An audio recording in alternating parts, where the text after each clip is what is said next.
Dzień dobry, witam Was z Kronplacu. Plan de Corony to włoska nazwa tego ośrodka narciarskiego.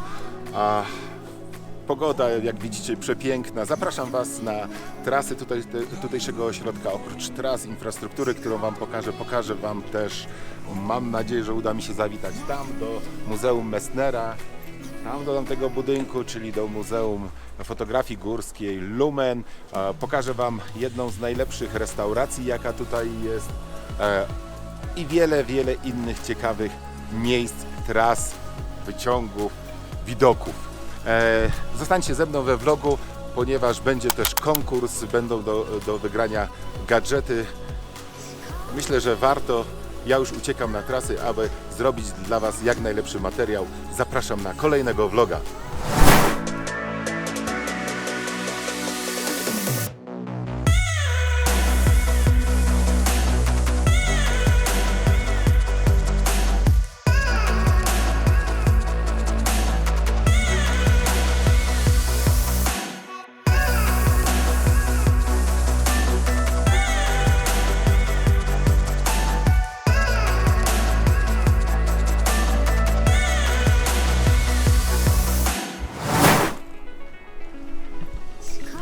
Mam już skipas na dzisiejszy dzień, bo dzisiaj będę jeździł tutaj na... Lepiej nie zgubić, na Kronplacu. A o cenach i o wariantach skipasów, jakie można tutaj kupić, jeszcze Wam powiem przy okazji, wykorzystując czas którejś z gondoli. Także zasuwam, bo nie jest już wcześnie. Trochę mi tutaj zajęło dojechanie z Oberegen. Na autostradzie były korki, tutaj też przez Dolinę Alta Pusteria też się dosyć wolno jedzie. Kamera się trzęsie, bo rękawiczki w międzyczasie zakładam. Zabieram już swoje narty, idę do gondoli, spotykamy się za chwilę.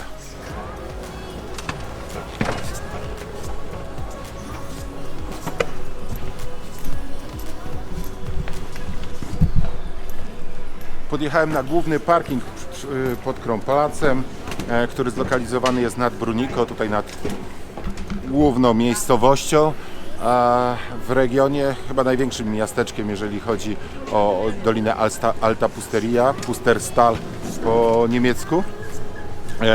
Jak widzicie, dosyć duże zabudowania, obszerna infrastruktura. Tu na miejscu oczywiście macie kasy, jest punkt pierwszej pomocy, są wypożyczalnie, są sklepy, restauracje, tu widzę pizzerię. Tak a propos, tutaj kawałek dalej, obok, jakieś nie wiem, 50 metrów, jest fantastyczna restauracja, w której możecie zjeść genialne steki. Jeżeli ktoś jest miłośnikiem steków, to polecam. Tutaj patrząc tak na stok, to po mojej lewej stronie. Co dalej? Tu w dolnej części stąd jeżdżą 3 gondole. Jeszcze o ilości gondoli będę mówił, bo to dosyć ciekawa rzecz. Tam jest taka z tyłu czerwona gondola. Tu jest w ogóle teren przygotowany dla początkujących i dla dzieci. Na dole jest olbrzymi budynek, w którym znajduje się, nazwijmy to takie dziecięce przedszkole, w którym możecie zostawić dzieci, które jeżdżą tutaj, trenują, uczą się, potem tam przebywają, tam mają jakiś posiłek, mogą się ogrzać, wypić coś ciepłego. Także pod tym względem tu jest genialnie. Natomiast trasy, które zjeżdżają w to miejsce, w to główne miejsce, pod ten główny parking na Kronplacu, to są chyba 2 takie zjazdy i to są 2 czarne lufy i jedna ma... Potem sprawdzę jaką długość, ale to jest kilka kilometrów non-stop jazdy na pełnej prędkości. A na razie uciekam do góry.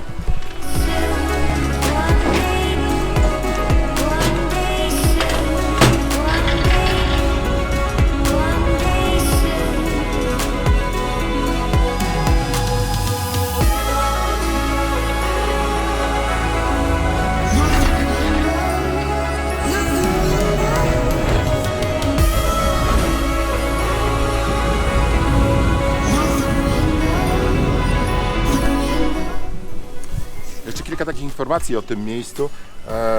Jak będziecie na Kronplacu, koniecznie tu przyjdźcie, dlatego że tu jest kapitalna panorama Dolomitów. Z tego miejsca możecie zobaczyć wszystkie jak gdyby te najważniejsze pasma górskie, szczyty, masywy Dolomitów. Stąd widać Tofane w Cortine d'Ampezzo, stąd widać Palle di San Martino, stąd widać Marmoladę, masyw Seli, więc warto tutaj przyjść. Wszystko jest opisane. Tu macie na przykład informacje o Marmoladzie, o Pizzboe. Pizzboe to najwyższy szczyt masywu Sella, a za mną w tamtą stronę słynny Zillertal, tam jest Hintertux, za tym grzbietem, ale to Wam jutro pokażę z kolejnego ośrodka narciarskiego. Teraz uciekam już na trasy.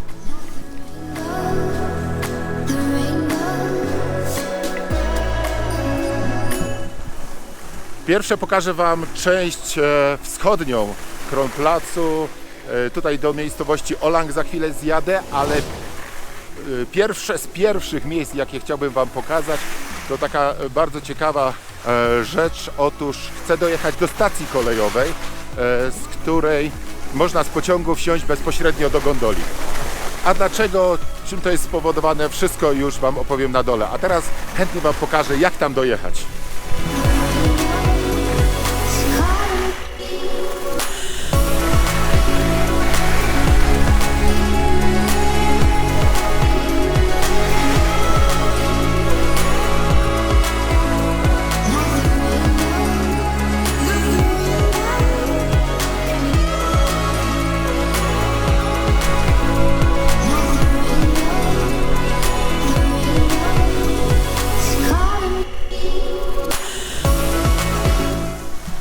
Jak widzicie, szerokości tutaj nie brakuje.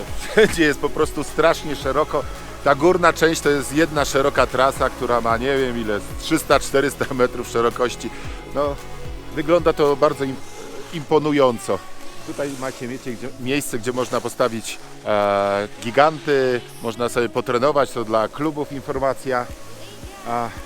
Tam w dole jest miejscowość Olang, do której za chwilę zjadę, natomiast na razie zapraszam Was tutaj.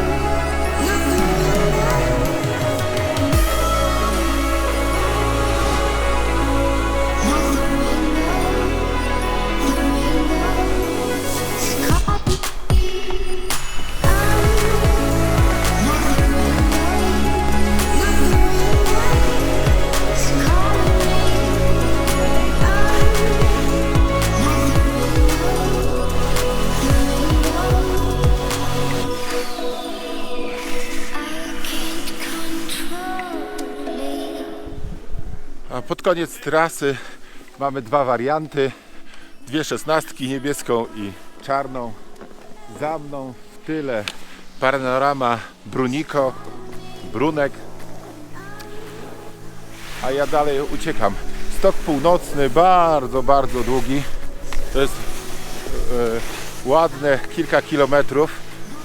Myślę, że gdzieś może się to zbliżać do 8-9 kilometrów. Dokładnie Wam to za chwilę sprawdzę, jak będę jechał gondolą z powrotem na górę, to Wam dokładnie opowiem co i jak. A na razie dalej uciekam na dół. Zaraz wylosuję wariant czarny czy niebieski.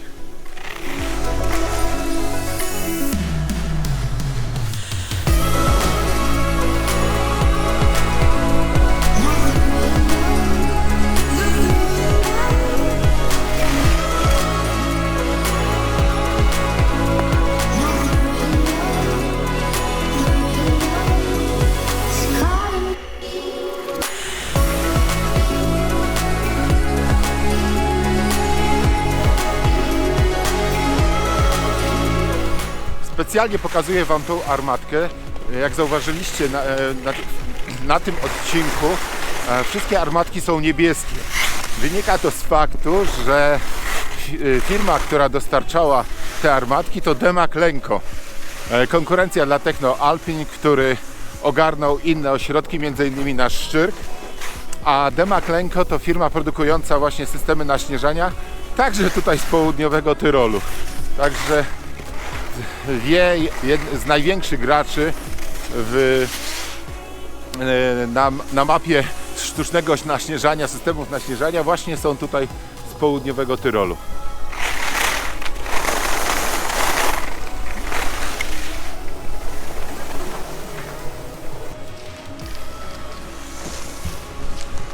Dojechałem do stacji Ried Gipfel, a to jest stacja, w której wsiada się do gondoli, żeby wyjechać do góry na Kronplatz, na szczyt.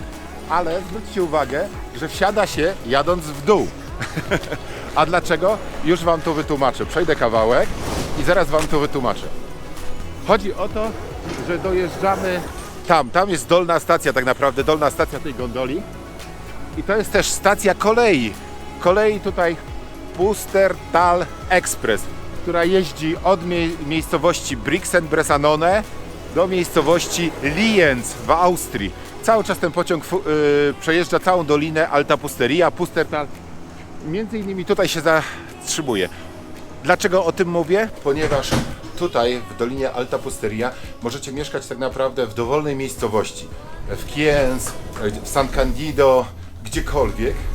I mieszkając tam możecie po prostu dojeżdżać na narty tutaj na Kronplatz albo pojechać w tamtą stronę, z mojej strony w prawo do Draizinen i tam sobie jeździć na nartach. Także to jest taka ważna informacja, że będąc tutaj dostaje się taką specjalną kartę i z tą kartą można przejeżdżać bezpłatnie, korzystać z tej kolei, przejeżdżać z Kronplatzu na Draizinen, czy na przykład jeżdżąc w Draizinen, a mając karnet Dolomity Superski, to ważne, przejechać tutaj na narty i korzystać z tego do woli, gdzie się będzie komu bardziej podobało.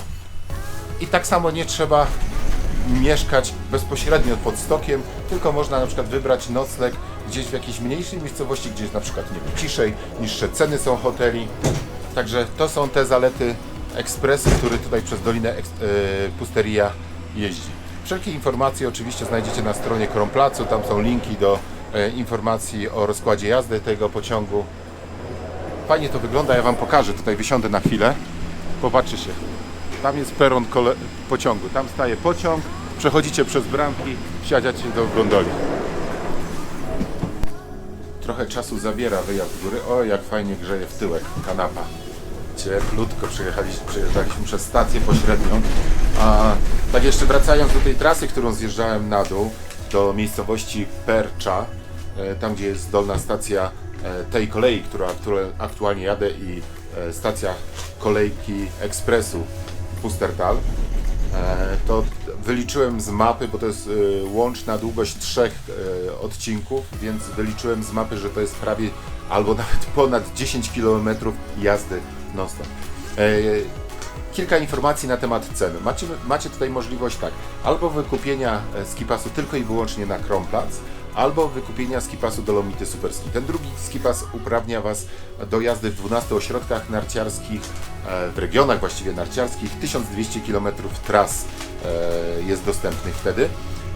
Tutaj warto taki skipas kupić, ponieważ jeżdżąc tutaj na Kronplatzu możecie wsiąść w pociąg i przejechać w kierunku Draizinen i tam też pojeździć.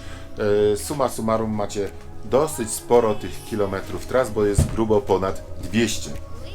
Teraz dwa słowa szybko na temat cen. Jeżeli przyjedziecie tutaj w szczycie sezonu, czyli powiedzmy jest to styczeń, luty do połowy marca, to za skipas tylko tutaj na Kronplatzu będziecie musieli zapłacić 290 euro. Jeżeli wykupicie skipas Dolomity Superski, dzięki któremu będziecie mogli korzystać ze stoków na Kronplatzu i w Draizinen, to jest to 313 euro. Niestety cena już przekroczyła 300. Jeżeli byście tutaj przyjechali w sezonie takim, nazwijmy to ogórkowym, czyli po 20 marca, to cena skipasu za 6 dni wyniesie Was 261 euro, a przed sezonem, czyli tak jak ja teraz jestem, do 21 grudnia, za 6-dniowy skipas zapłacicie 232 euro. To już szybciutko sprawdzam. No to macie prawie 60 euro w kieszeni, jeżeli przyjedzie się przed sezonem. No oczywiście do tego dochodzą niższe ceny w hotelach. A jeszcze dwa słowa na temat tej karty, która upoważnia do korzystania bezpłatnego z pociągu. Wygląda to w ten sposób, że kupując zakwaterowanie w jakimś z hoteli partnerskich, to też jest ważne, bo nie każdy hotel to ma, hoteli, apartamentów, kwater, które mają tutaj podpisaną umowę, dostajecie taką specjalną kartę i dzięki tej karcie wsiadacie do pociągu, jeździcie sobie tam i z powrotem bezpłatnie.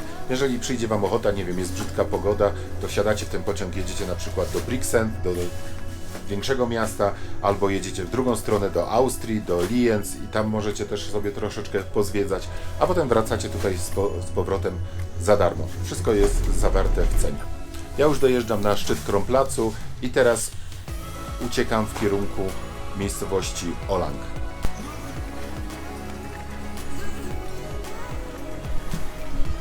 Ponownie na górze, ponownie przy tym dzwonie. To takie bardzo charakterystyczne miejsce tutaj. Jak tutaj będziecie i gdybyście się zgubili, to zawsze spotykamy się przy dzwonie i tam jeden na drugiego czeka. A ja już uciekam do miejscowości Olang, która położona jest w tej dolinie za mną.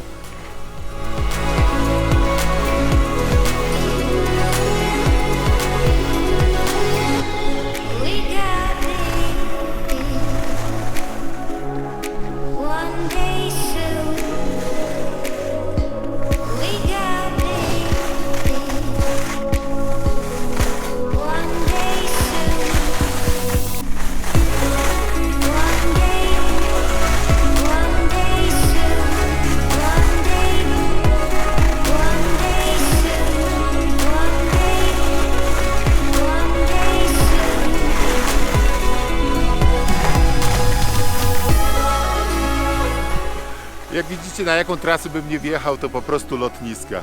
To jest zaleta Kronplacu, a przede wszystkim ten punkt zborny. Możemy tu jeździć, patrzcie, rano jeździmy tutaj w Słonku, po południu zjeżdżamy na południową część i tam jeździmy w Słonku. Można zjechać jeszcze do St. Vigil, i tam po południu jeździć też w Słonku.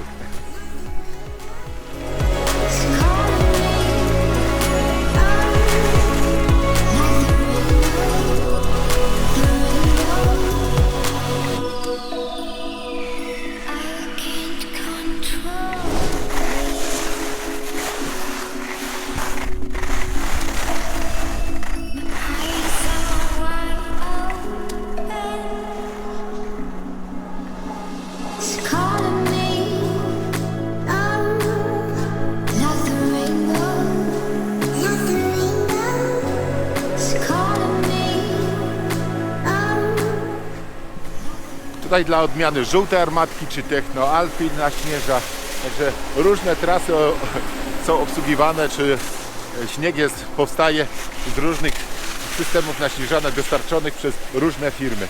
Ja już tutaj dojeżdżam do doliny, za chwilę wsiadam do tej starszej gondoli i uciekam znowu na górę. Jak widzicie, trasy, gdziekolwiek by się nie pojechało, bardzo, bardzo szerokie. Tutaj na dole oczywiście tylko sztuczny śnieg, naturalnego tutaj nie ma, więc czuć to pod nartami, ale szerokość tras, ich ilość powoduje, że nawet przy dużym ruchu te trasy nie są degradowane.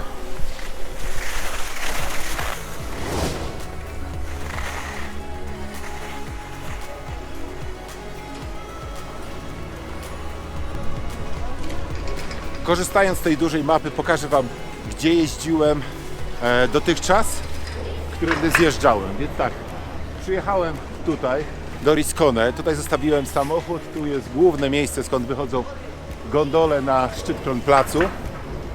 Wyjechałem na górze, tak jak widzicie, tutaj mamy przepiękne czarne trasy, jedna z nich ma ponad 5 km długości, także jest to jechać.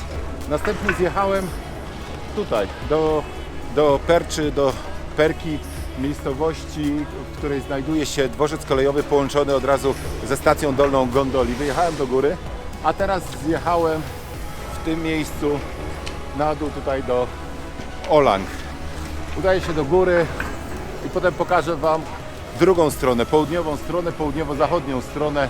Być może uda mi się aż dojechać do San Vigilio i jeszcze dalej. Zobaczymy, jak czas pozwoli.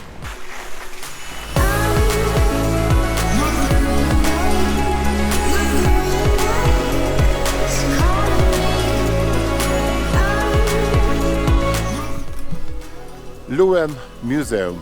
Miejsce, gdzie możecie zobaczyć najlepsze fotografie górskie, bowiem jest to Muzeum Fotografii Górskiej. Ale zanim tam trafię, idę tutaj. W miejsce bardzo wyjątkowe, bardzo ciekawe. Tutaj dzisiaj zaplanowałem swój lunch i gorąco Wam polecam to miejsce, bo jest to naprawdę wyjątkowa restauracja ze wszech miar. Popatrzcie się, jak jest usytuowana, jakie są widoki. A zaraz Was zaproszę do środka, zobaczycie jaki jest design, jaki jest wystrój tej restauracji. I też chociaż spróbuję przekazać Wam namiastkę tego, co tam jest do zjedzenia. Jakie tutaj są smaki, jak to jest podane. Postaram się Wam to pokazać. A dlaczego jest takie wyjątkowe to miejsce, jeżeli chodzi o kuchnię, to też Wam opowiem.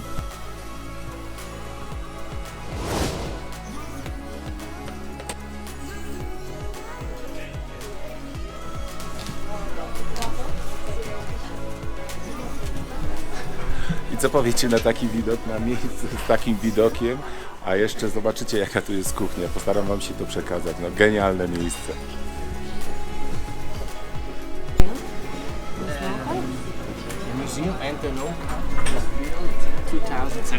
Jestem już w restauracji Alpin w środku. Restauracja jest bardzo, bardzo oryginalna, specyficzna. Już Wam tłumaczę dlaczego. Właściciele tej restauracji, z których jednym jest Norbert Niederkofer, właściciel restauracji z 3 gwiazdkami Michelina, więc absolutny top, jeżeli chodzi o kuchnię. Założył sobie, że ideą tej restauracji będzie to, że produkty wykorzystywane tutaj będą pochodziły tylko od lokalnych dostawców. Nie będzie tutaj nic, czego nie można na miejscu wyhodować, wyprodukować.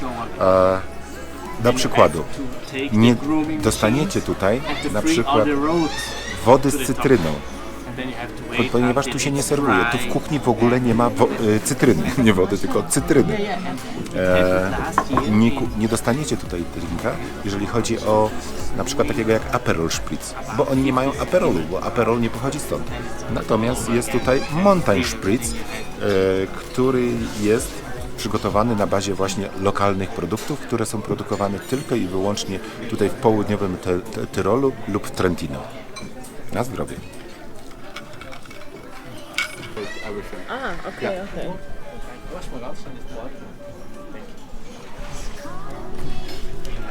To moja przystawka. Mówiąc krótko, bo ciężko mi tu przetłumaczyć, co kelner mi opowiedział o tym wszystkim. W każdym razie tak, ser pochodzi z tej doliny za mną. Ziemniaczki oczywiście też lokalne i chleb, który był pieczony w piecu razem z tym siankiem, z tą trawą.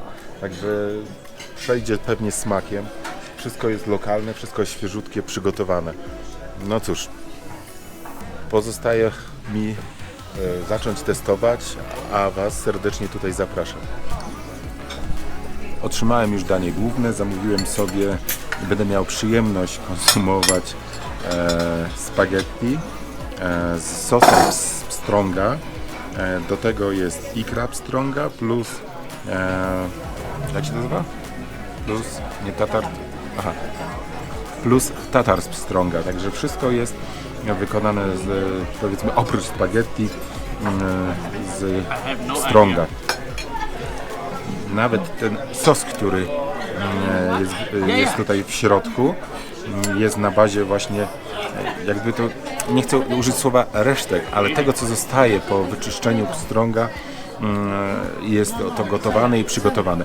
Właśnie to jest taka też idea tej restauracji, że tutaj się bardzo mało rzeczy wyrzuca i bardzo mało rzeczy marnuje. Czyli wszystko to, co normalnie w kuchni wydawałoby się, że należy usunąć, tu jest ponownie wykorzystywanych, ponownie z tego są, wykonywane są z tego, nie wiem, sosy, dodatki i tak dalej. Także cała idea tej kuchni tutaj jest, żeby jak najmniej rzeczy ulegało wyrzuceniu. Ja sobie tylko powiem smacznego. Ciekawy jestem, czy wiecie, co to jest. Jakie to jest danie. Nazywa się Kaisermisu i jest to odpowiednik tiramisu, ale w wydaniu tutaj szefa kuchni z tej restauracji. To jest odpowiednio przyrządzone czy przygotowane Kaiserschmarren, troszeczkę inaczej wygląda niż to, które znacie. Tu jest kawa I tu mamy co? Mascarpone z orzechami. Także wszystko składniki podobne do tiramisu, ale inaczej podane w inny sposób z lokalnych składników. Także ja się zabieram do jedzenia, bo wygląda na to, że będzie to naprawdę przepyszne.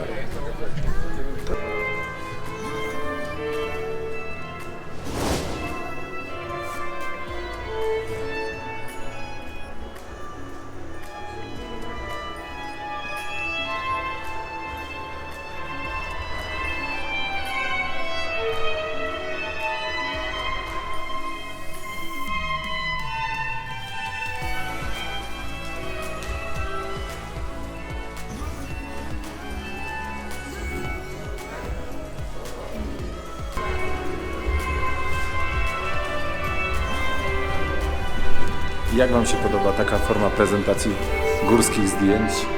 Jestem w Muzeum Lumen, znajdującego się na szczycie Kronplacu. I tutaj możecie przyjść i obejrzeć historię fotografii górskiej w ogóle. Sprzęt fotograficzny używany bardzo, bardzo dawno, na początku fotografii górskiej oraz teraz, czyli mamy od pierwszych aparatów, pierwszych urządzeń tak naprawdę, które robiły zdjęcia, po wirtualną rzeczywistość. Wszystko tutaj możecie zobaczyć, popatrzeć, jak efektownie można pokazać to, co się dzieje dookoła. Polecam Wam Muzeum Fotografii Górskiej na szczycie Kronplacu. Jest po prostu niesamowite. Czuję się prawie jak Bruce Lee. Nie wiem, czy tu mogę przejść? Mogę przejść.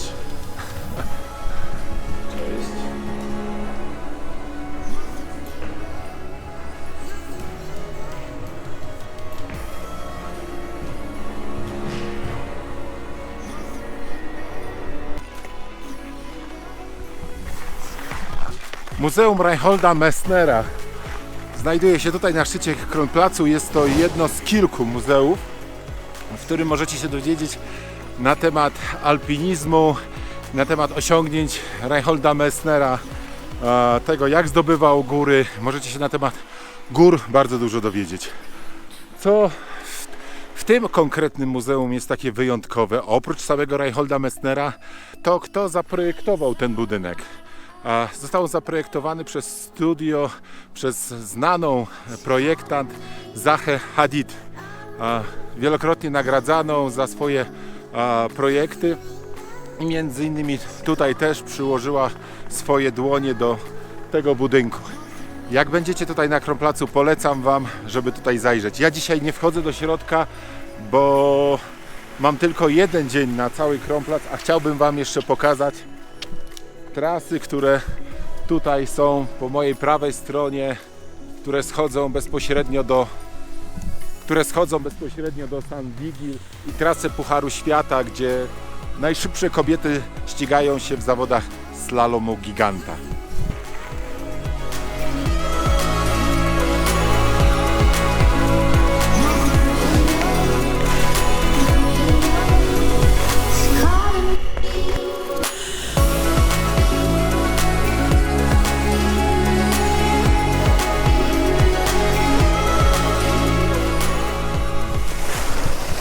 Ten stok, który widzicie tam z tyłu, taki ogrodzony, to jest stok, na którym trenują najlepsi zawodnicy na świecie. Przyjeżdżają tu, z tego co się dowiedziałem, to ma tu przyjechać niedługo Michaela Schifrin. Oni właśnie tutaj trenują, tutaj trenowała m.in. Lindsey Vonn, Ted Ligety, wiele gwiazd Pucharu Świata.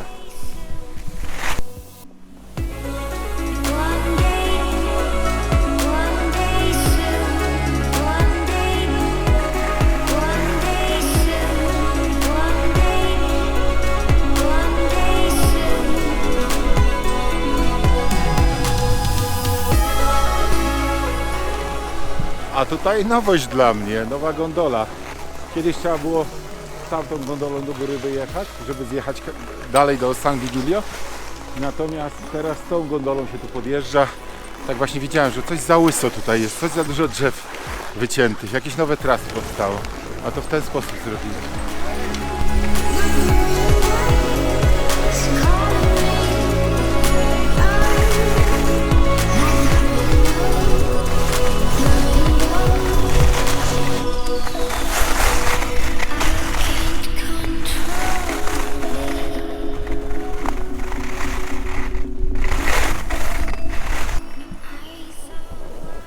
Dojechałem już do malutkiej miejscowości San Vigilio.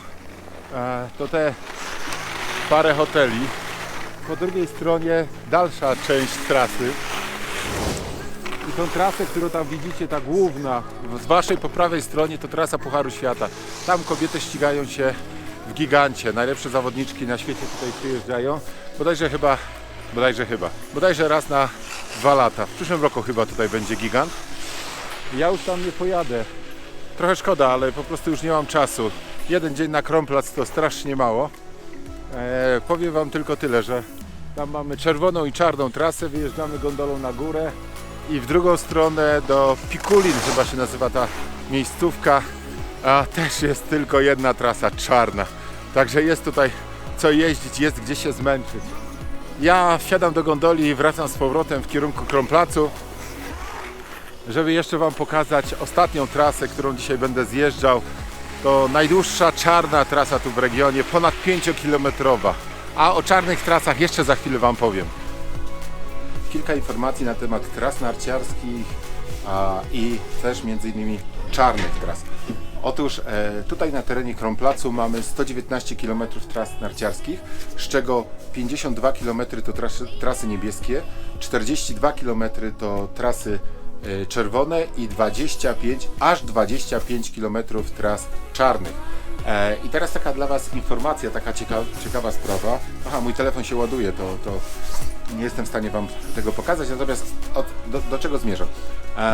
Jest aplikacja Kronplacu, dzięki której możecie się dowiedzieć na przykład, które wyciągi są czynne, jaka jest pogoda, zobaczyć kamery i tak dalej. Ale ma też kilka innych ciekawych funkcji. Jedną z nich jest to, że możecie na interaktywnej mapie zobaczyć, gdzie aktualnie jesteście na Kronplacu. Czyli gdybyście się zgubili, nie wiedzieli dokładnie, którą gondolą akurat jeździcie, czy którą trasą zjeżdżacie, to na tej mapie dokładnie jest pokazane, w którym miejscu się znajdujecie. To jedna taka ciekawostka tej aplikacji. Druga to zabawa. Zabawa polegająca na tym, że rejestrujecie się i bierzecie udział w takich, nazwijmy to, zawodach, które nazywają się Black 5 Challenge. Chodzi o to, że musicie przejechać w ciągu jednego dnia wszystkie 5 tras, bo tyle ich tu jest, czarnych, czyli wszystkie całe 25 km zjazdów. Dla tych, którzy to dokonają, którzy będą mieli dobry czas i zarejestrują się przede wszystkim, Kronplac przewidział upominki, także można wygrać różnego rodzaju gadżety z logo Kronplacu.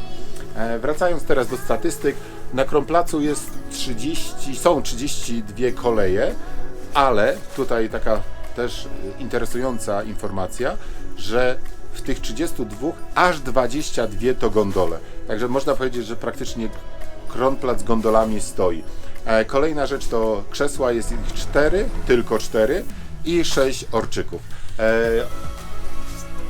Region narciarski czynny jest od końca listopada, z reguły otwiera się w ostatni weekend listopada i trasy otwarte są do połowy kwietnia, dokładnie do 19 kwietnia przyszłego roku. A jak już jesteśmy przy nagrodach, to ja dla was też mam nagrodę. Słuchajcie, do wygrania jest ponownie zestaw z logo południowego Tyrolu, do tego rękawiczki. Mam nadzieję, że ten vlog uda mi się wstawić przed świętami, ale jeżeli nie, to będzie akurat zestaw na taki noworoczny. I co zrobić, żeby wygrać ten zestaw, żebyś akurat ty wygrała ten zestaw? Sprawa jest bardzo prosta. Widzieliście na vlogu wiele ciekawych miejsc, które dzisiaj wam pokazywałem. Trasy, koleje, restaurację piękną, muzeum. Powiedzcie, co waszym zdaniem jest tutaj najbardziej interesujące i co by was akurat zmotywowało, żeby tutaj na Kronplac przyjechać. Tylko tyle. Napiszcie w komentarzu, zasubskrybujcie, łapkę w górę, a taki zestaw może do was trafić. Jeżeli dzisiaj byście nie wygrali, to nie martwcie się. W następnych vlogach będą kolejne challenge, kolejne konkursy, dzięki którym możecie wygrać takie gadżety południowego Tyrolu. Zapraszam do zabawy. Mój narciarski dzień na Kronplacu dobiega końca, więc kilka słów podsumowania i takich, powiedzmy, moich spostrzeżeń i mojej opinii na temat tego ośrodka. Moim zdaniem Kronplac to ośrodek dla tych, co chcą naprawdę sobie dużo pojeździć. Jak widzieliście, jest tutaj bardzo dużo tras narciarskich. Wszystkie z reguły są bardzo szerokie i bardzo długie. Pamiętacie z początku vloga tą trasę, którą zjeżdżałem do stacji kolei i tam ta trasa, jak policzyłem, miała ponad 10 km. 10 km non-stop jazdy. Jest tutaj 5 tras czarnych i najdłuższa ma ponad 5 km. Ponad 5 km naprawdę ostrej jazdy. Także dla osób, które bardzo dobrze jeżdżą, jest to ośrodek genialny, żeby się po prostu zajeździć. Z drugiej strony jest tutaj też dużo tras niebieskich, więc te osoby, które nie szukają bardzo stromych odcinków, znajdą tutaj zawsze coś dla siebie. Ośrodek też jest przystosowany do wypoczynku rodzinnego. Mam tu na myśli jazdę z dziećmi. Przy dolnej stacji, przy parkingu, gdzie wsiadałem do gondoli, jest specjalny teren, jest gondola dla dzieci, jest przedszkole dla dzieci, są tereny, takie fanparki dla dzieci, więc pociechy znajdą tu też coś dla Ciebie, dla siebie. Kolejna rzecz to restauracje. Restauracji jest bardzo dużo. Ja akurat dzisiaj pokazałem taką najnowszą, taką perełkę, jeżeli chodzi o Kronplatz. Oczywiście bardzo Was zachęcam, żebyście tam wpadli, jeżeli będziecie mogli. Ceny, do końca nie będę mówił o cenach, ale wierzcie mi, nie są jakoś szokująco zaporowe, jakby się wydawało na tak ekskluzywną restaurację. W zwykłych innych restauracjach też wydacie podobne pieniądze. Być może porcje będą dużo większe, ale jakość tego jedzenia, właśnie, albo wrzucamy w siebie dużą ilość, albo jemy coś pysznego, bardzo dobrego na wysokim poziomie, a przy okazji też wspieramy lokalnych farmerów, lokalne przedsiębiorstwa, które dostarczają tutaj swoje produkty. Dojeżdżam już na szczyt Kronplacu, przede mną jeszcze jeden zjazd tą perełką, czyli czarną trasą, 5-kilometrową czarną trasą do dolnego parkingu tutaj pod szczytem, pod górą. Bardzo Wam dziękuję za to, że dotrwaliście do końca. Zachęcam do brania udziału w konkursach. Te konkursy jeszcze będą. Oczywiście bardzo proszę o komentarze, o łapkę w górę, o subskrypcję kanału. Aha, jeszcze jedna rzecz. Pozdrawiam te osoby, które miałem okazję spotkać wczoraj w Oberegen i tutaj te osoby, które spotkałem dzisiaj na Kronplacu. Dzisiaj spotkałem grupę osób z Bielska-Białej, serdecznie Wam pozdrawiam, a wczoraj spotkałem pana, który zresztą zrobił rezerwację przez moją stronę, przez Booking.com i tutaj taka informacja, że można rezerwować wyjazdy w Alpy przez Ski Online. Jest tam taka wyszukiwarka z Booking.com, jeżeli rezerwujecie, zachowujecie wszelkiego rodzaju zniżki związane z Booking.com, a ja dostaję malutką prowizję. Także dziękuję za wsparcie, dziękuję temu panu za wsparcie. Miło było posiedzieć chwilę i porozmawiać. Było bardzo miło poznać Was wszystkich i do zobaczenia znowu na stoku, do zobaczenia w kolejnym ośrodku narciarskim.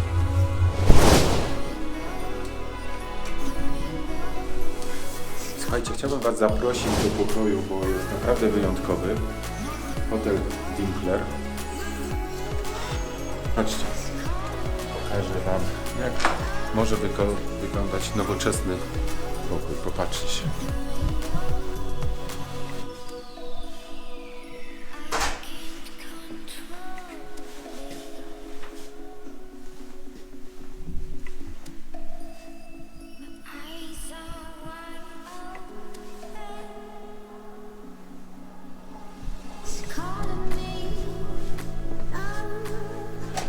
Widoku jeszcze Wam nie mogę pokazać, bo jest ciemno za oknem, ale rano na pewno to zrobię. Budzić się z widokiem na ośnieżone szczyty bezcenne.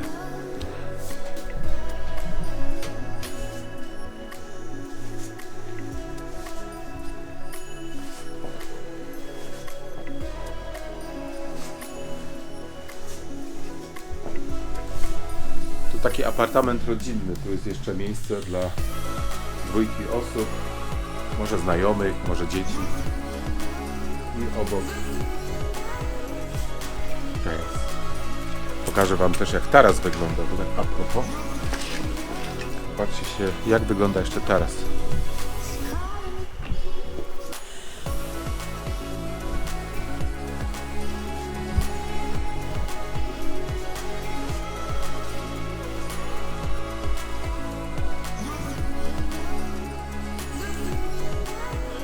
mam prywatną huśtawkę, mogę się popuśtać, a czemu nie?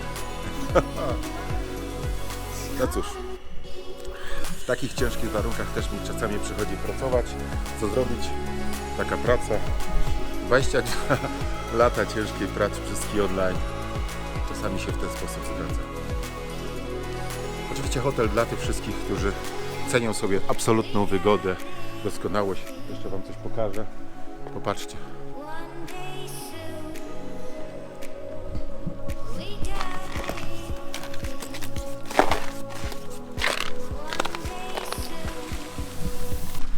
I co Wy na to? Super, nie? Tu jest mój pokoik.